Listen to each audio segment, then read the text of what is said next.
parler de l'absence, du manque, j'avais envie de parler de parcours initiatique, j'avais envie de parler de personnages qui sont dans les violons alors qu'ils font la guitare, de critiquer les plats alors d'avoir envie d'être chef, comment on peut passer à côté de sa vie, comment l'absence de quelqu'un nous fait découvrir qui on est. C'est un film sur la maternité, beaucoup, sur le relais, comme ça, c'est le regard d'un enfant sur un homme très fort, comme ça, en surface, qui en fait est tout fragile et a peur d'être papa. Je sais pas, vous trouvez que c'est un film sur quoi, vous? Sur plein de choses. On verra ce que vous avez dit. Je vais faire un film sur plein de choses. Mais j'ai pas eu un thème précis. Bonsoir. J'ai beaucoup aimé le film pour différents aspects, et entre autres pour la façon dont vous avez traité l'expression des sentiments entre les rôles. Il a une bonne porte, hein. Entre les rôles, et j'ai trouvé que vous avez donné la part belle aux hommes dans l'expression de leurs sentiments les plus profonds, alors que les femmes m'ont semblé être plus en retrait par rapport à ça. Est-ce que c'était une volonté? Est-ce que vous avez voulu faire passer un message aux hommes ou aux femmes par rapport à cette expression de sentiments? En tout cas, je voulais commencer sur un film de femme et finir sur un film d'homme. Et comme le film bascule définitivement dans le drame à la fin, effectivement, les émotions, elles sont plus masculines entre guillemets, si on peut dire ça.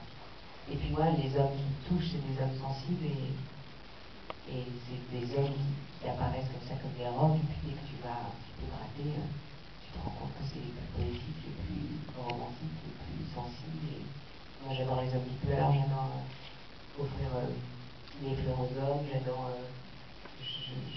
J'aime pas du tout les machos. Voilà, donc peut-être que c'est parce que c'est des hommes que j'aime que tout d'un coup, en tout cas, le personnage d'Alex, il est comme ça. C'est-à-dire que c'est lui. Moi, j'adore quand il pleure dans cette voiture. Et je lui ai dit, tu pleures comme si tu n'avais jamais pleuré de ta vie, quoi. Oui, mais il fait pas que pleurer, il fait aussi, quand la tension entre les comédiens sont très forte à un moment, c'est lui qui dit les choses. Alors que. Oui, mais alors là, vous parlez de la scène où il dit elle est morte. Alors, j'ai l'impression qu'en fait,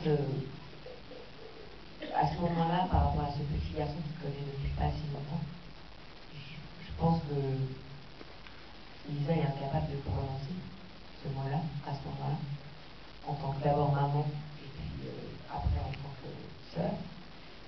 Et je pense que la mère a le même truc comme ça féminin de ne pas savoir comment, de ne pas arriver à le dire en fait.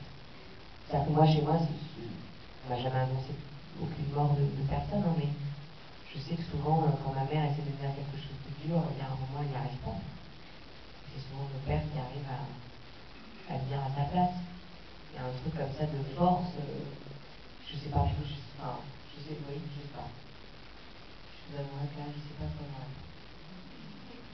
C'est déjà une réponse. Non, mais c'est oui, voilà, je me suis mise à la place de ces femmes à ce moment-là et je me suis dit qu'elle ne pourrait pas le dire. Elle ne pourrait pas être forte.